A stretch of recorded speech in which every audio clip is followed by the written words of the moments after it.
There you go. All right. Hey, I'm Tamsen Webster, author of Find Your Red Thread, Make Your Big Ideas Irresistible. And here's the best piece of advice I ever got. It is that you don't get to choose other people's interpretations of you. You only get to choose the experiences you offer. Ooh, that's really good. That was I like good. that, Tamsin. One of That's my really good. favorite bosses is a lovely, wonderful, incredible woman named Maya Dennis. And she was my boss and my stint working at an advertising agency here in the Boston area, and she was fabulous. And that advice has stuck with me ever since. Yeah. No, that's awesome, right? Experiences is where it's at. I mean, that's why, right? That's why we have to find our red thread. So I got two of That's these right. here. So, right? And that's why. So with that, hey, folks, so if you're listening and you got a great comment, you're super smart, leave a comment. I'm going to pop the book up. When you see the book, leave a comment. If you're nice and you're smart and you add value, then I'll give you a book. And if you just ask a good question, maybe I'll give you a book, or we'll see at the end But of the there is a book show. available to be given by There is Phil one to book. That's right, someone. one So book. that's exciting. Yeah, Yes. that is Yes. exciting. Yes. So, Danson, So congratulations, first of all, on your book.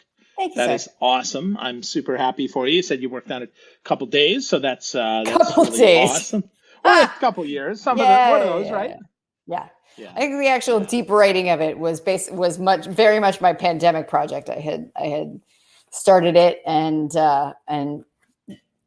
allowed myself to just kind of listen to every internal troll there was about like why it needed to be different or why I needed to wait longer to write it. But then last year, I just set up a kind of a Zoom room for anybody else who was also writing. And I That's just told right. myself I would do 20 minutes, at least 20 minutes a day. And hey, look at that. At the end of it all, I had a book. Woo! That's Woo! really good. And not just a book, a really good book, by the Thank you, way. sir. It's a really helpful book. We were talking in the green room about how you structured it. So take us through the thoughts that go into structuring a book about finding basically your book, right? Find your Yeah, idea, find exactly. your big Yeah. stuff. It's Talk to us very about that. meta.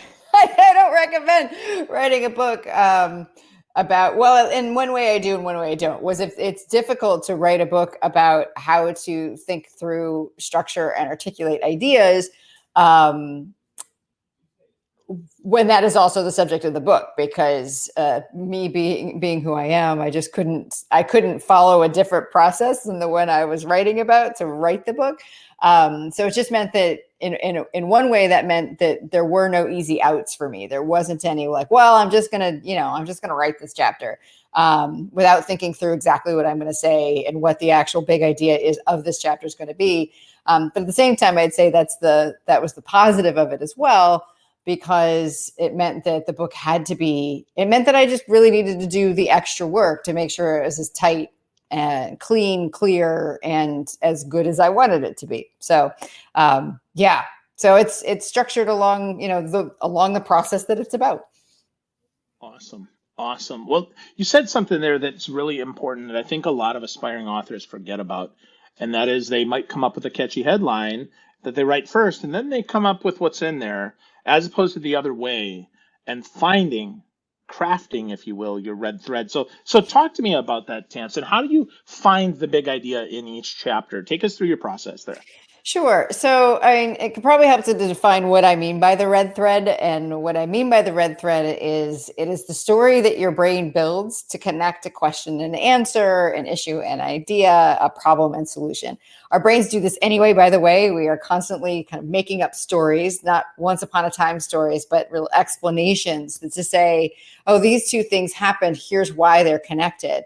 And so the big idea of the book is that we can, if you can put your idea into that story like framework, people are going to more quickly understand it and more quickly see the power in it. So that meant that I was going through the book. There's obviously the red thread of the book, right? And the red thread of the book can be summarized that, the best way to make your ideas irresistible is to build the stories that people will tell themselves about it. And then from there, it was okay. What are the steps to doing that? And for me, it was following the steps that I use with my own clients. So this is absolutely, the book walks through the same process I use with my clients.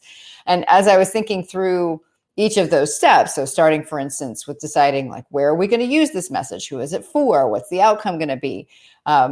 when I needed to stop and figure out, okay, I know what the step is, but why is this the step? Why is it important? I needed to go back and build that red thread, build that kind of quick story, that explanation about, all right, well, how does this particular step help you build a story that people will tell themselves? And so I just did that for each chapter, really starting from, each chapter started from the same point of, all right, you're trying to build a story that people will tell themselves. Okay, all right, what's the thing that's getting in the way? What's a piece of information that makes that problem impossible to ignore? What is the change in thinking or behavior that this particular chapter represents? And then what are the actions that I am asking you to take in each chapter so that you can get through that particular step of the red thread? So it really was just kind of finding and following this process of the red thread over and over and over again, so that I had kind of a bunch of little red threads that fit into this big arc of the book.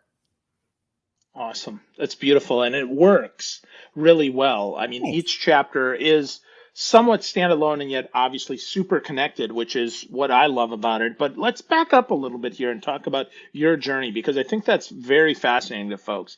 You say in the acknowledgments that you credit a lot of who you are with being a Weight Watchers leader. That's 100% Talk to me true. about that, Tamsen. Yes. So 22 years ago now, I lost the last of 50 pounds that I have maintained for those 22 years and 2 children. And I did that following the Weight Watchers program. And at the time, I was so grateful for the shifts in thinking and behavior that helped me make, that I wanted to pay that forward. And so I moonlighted for 15 years working for Weight Watchers, evenings, weekends, mornings, as what's known as a leader. And my job as a leader was to not only kind of check in with everybody every week to see how they were doing towards their health goals, but talk about a topic. And so, Phil, you and I are both speakers. I will also tell you this is where I got all of my speaking chops, because after 13 years at the front of the room, it was sometimes up to 5 times a week, a different topic every week, 30 to 45 minutes. I did the math one time and it was 3,000 presentations, all with the aim of changing how someone thought or behaved afterwards, so that they could take, this idea, turn it into an action and have it become a habit. And I learned a lot about what works and what doesn't when it comes not only to just presenting information, but particularly what is required for someone to really hear something, understand it, and take on an idea as their own, which is the only way to make an action long-term, the only way to turn an action into long-term change.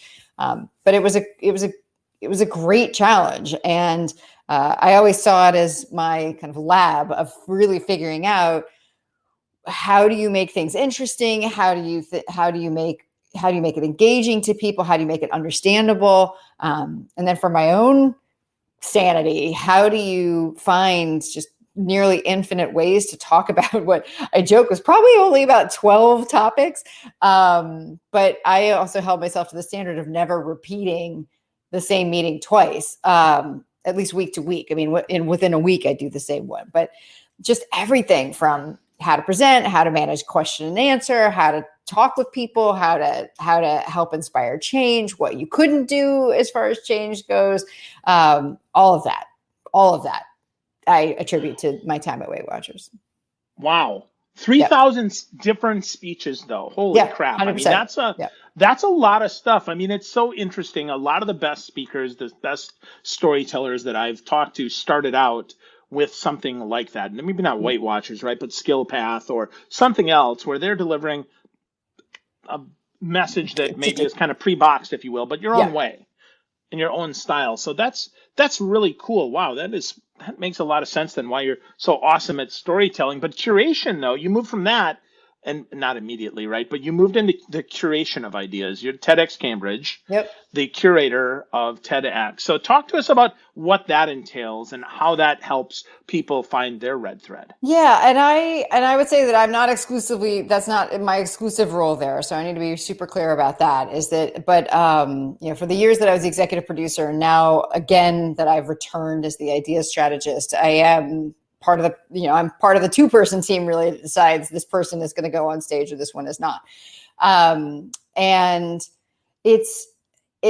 that became after, I mean, they overlapped a little bit. TEDx and Weight Watchers overlapped a little bit, but when I decided to stop doing Weight Watchers as a leader and started doing TEDx Cambridge, that replaced the lab situation for me. That became a new place to experiment, and I had to do that in particular because up until that point, I was always the person making those statements, making those messages, coming up with those ideas and presenting them. And when it came to TEDx Cambridge, it was somebody else who was making those ideas and somebody else who had to present those pieces of information and make those and take those steps. Wow. That's so interesting, right? That you could help, from developing your own to helping others craft theirs, to helping other people, I guess, maybe unlock them, but still testing, still finding that out. And yet, I mean, do you think that your red thread, even though maybe you didn't have it defined, Tamsen, was always present? I mean, in the structure, or did you play with the structure as well, and then you just decided on it? I mean, how does that work? So it was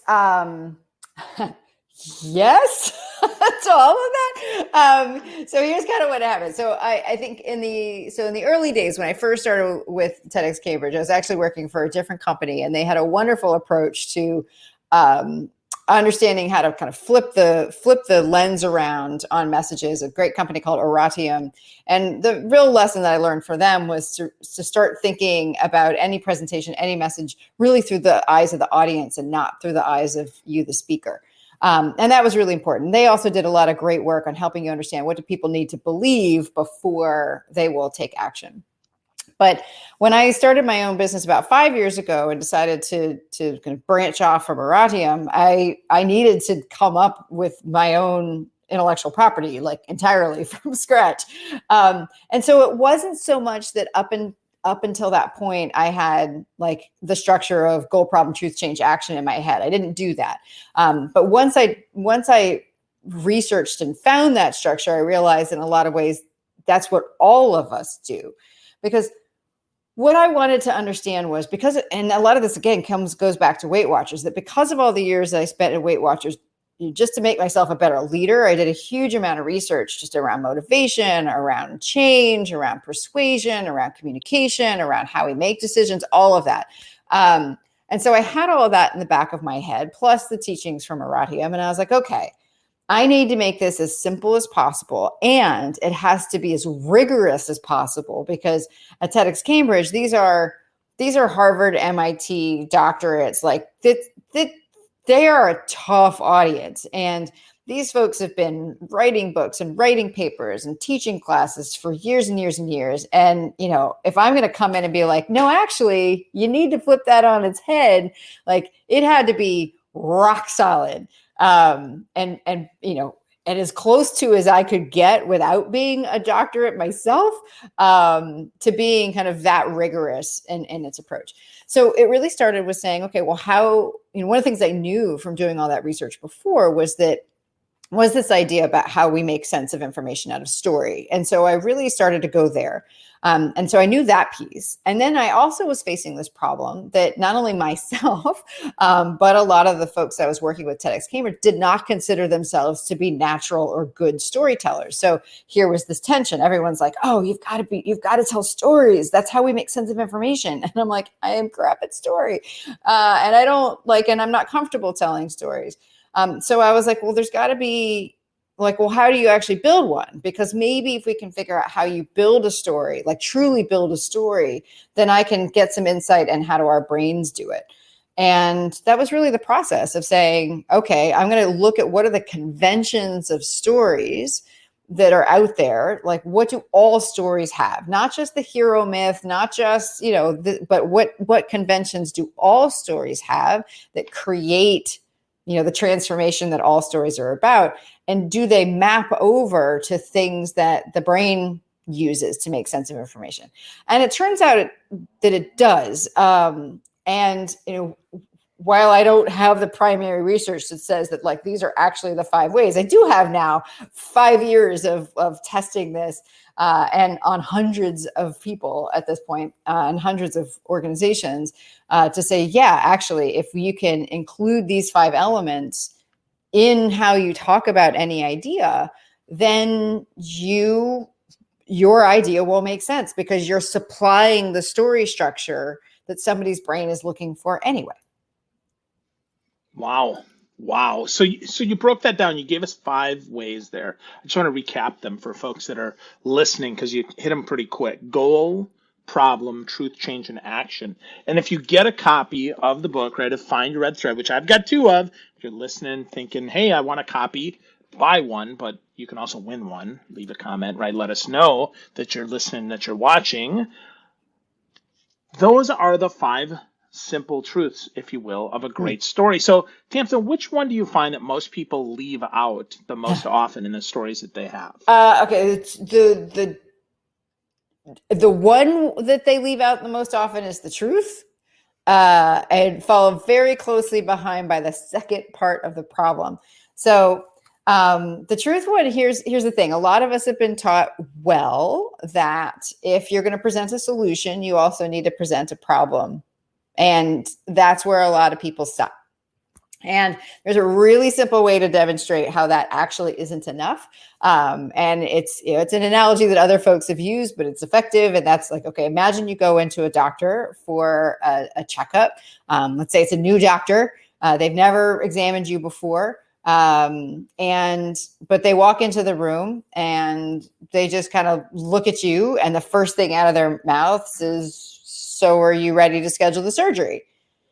And you're probably not going to be, right? And that's the equivalent of just saying, hey, you need to do this without giving any reason why. So most of us have learned that you need to present a problem. And that's true because, if you don't even know what the surgery is for, like you're certainly not going to be willing to do it.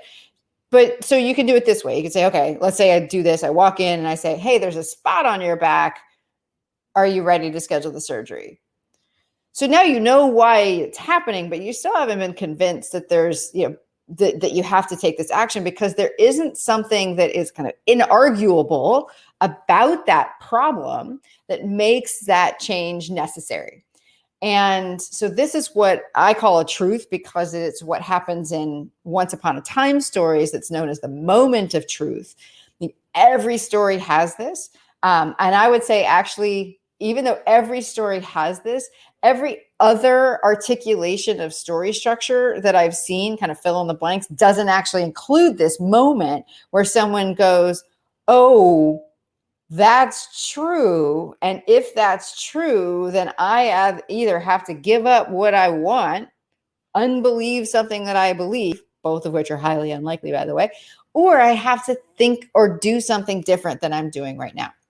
So this truth piece would be, in the case of my analogy, something like, okay, Phil, you've got a spot on your back. Based on what I'm seeing, right? It's the kind of thing that we would probably need to operate on. I know you're probably not ready for surgery yet, but would you be open to talking about some of the options? Like now you've heard something about that makes that a problem possible to ignore. And so I would say that really, that connective tissue between a problem and solution, that's something that isn't, I think the thing that I see people do instead is to say, here's why the action is awesome, right? So we're trying to like problem solution and you'll get, and here's the benefit, helpful. But if somebody hasn't been convinced that your answer is the only answer to their question and to their problem, they're not going to do that. So that truth is the piece that most people miss. Okay, so the only answer, or would the best answer also be an option there? Or does it have to be the only answer?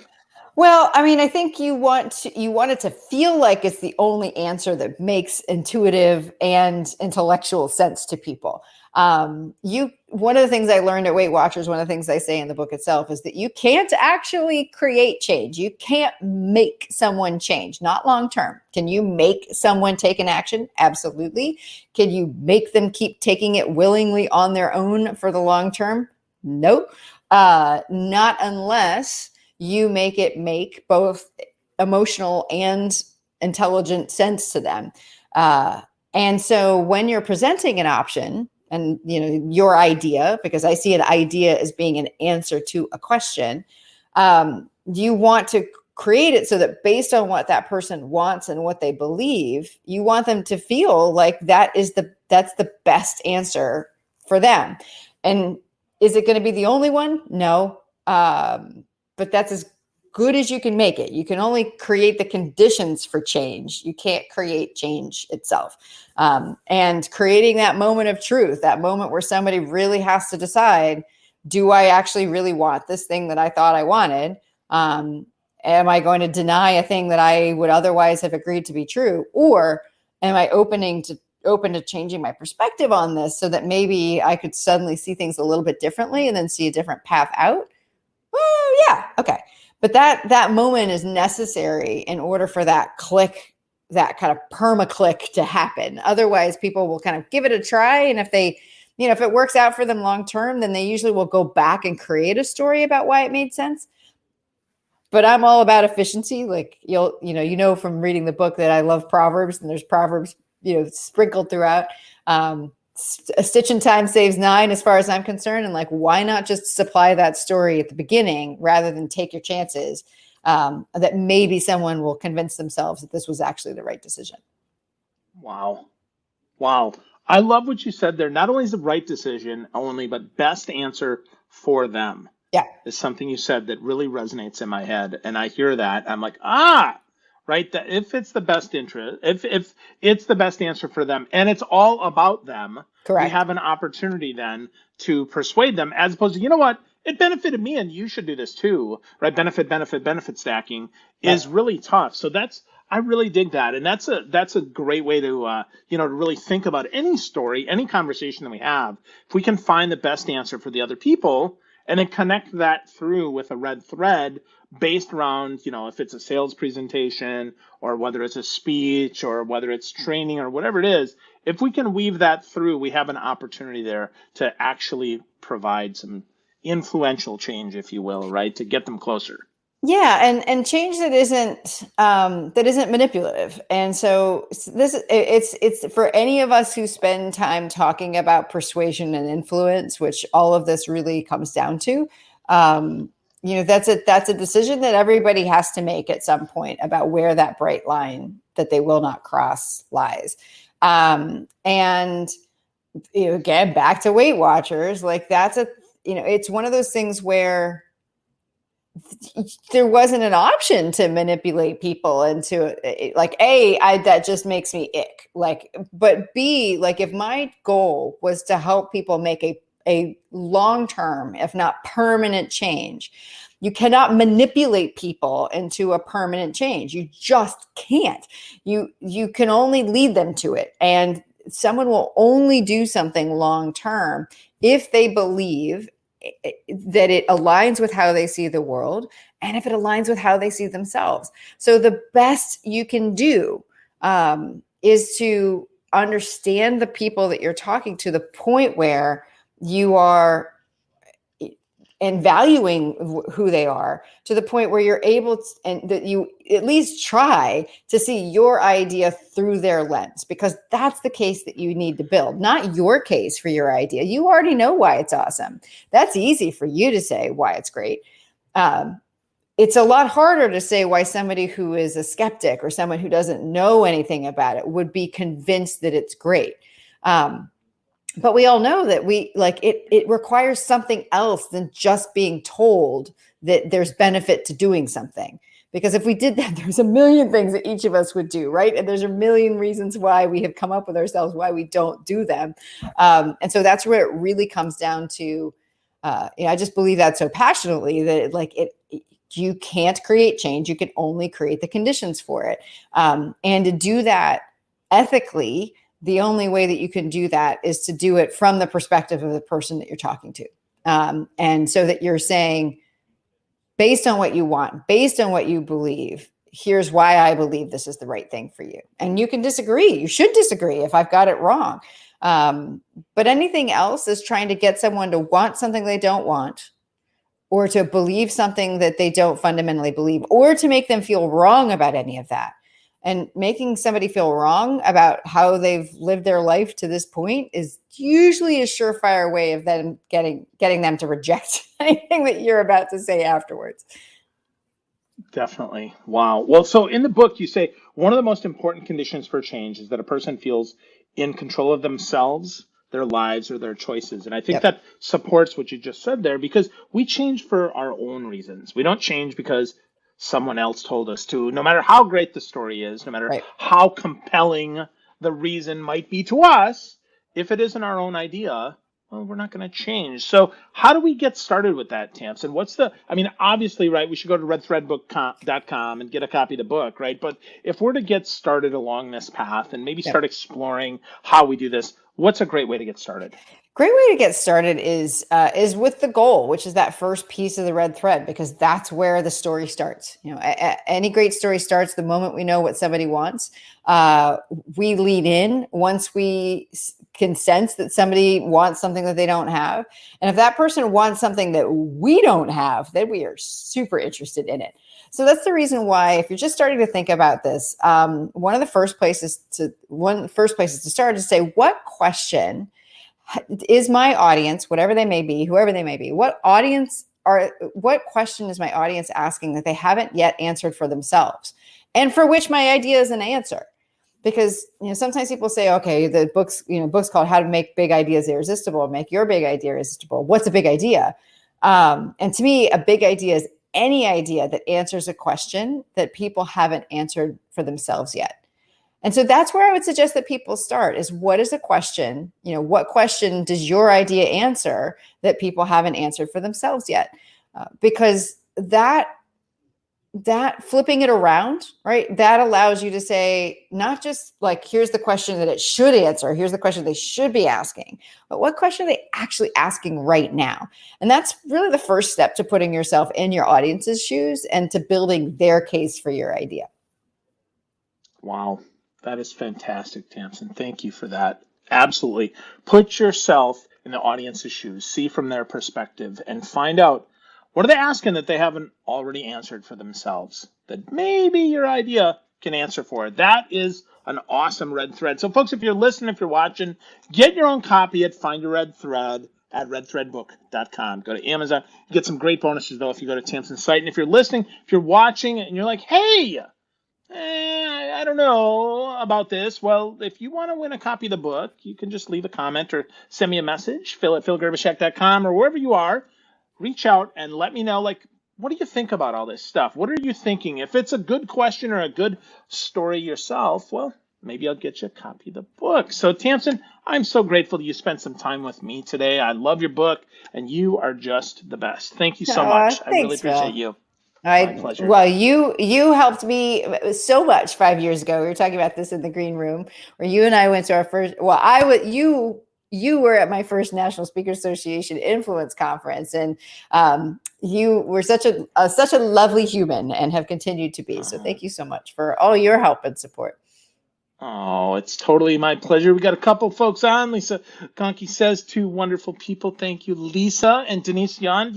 Denise? Denise is awesome. She's got some great books too. So everyone watching, listening, paying attention, go find your red thread. Go to redthreadbook.com and get to know my friend Tamsen Webster just a little better. Yes, Kyle is complimenting our glasses, Phil. So There we go. Kyle, you are the bomb, man. Thanks, buddy. Yep, we got the on fleek here with the glasses. I got the red ones for Tamsin, and Tamsin's got her fancy ones for me. That's right. We're glad that you're here. Wild and crazy for my friend Phil. That's it. Good times. Thanks, everyone. Awesome. Thank you, Tamsin. See you soon.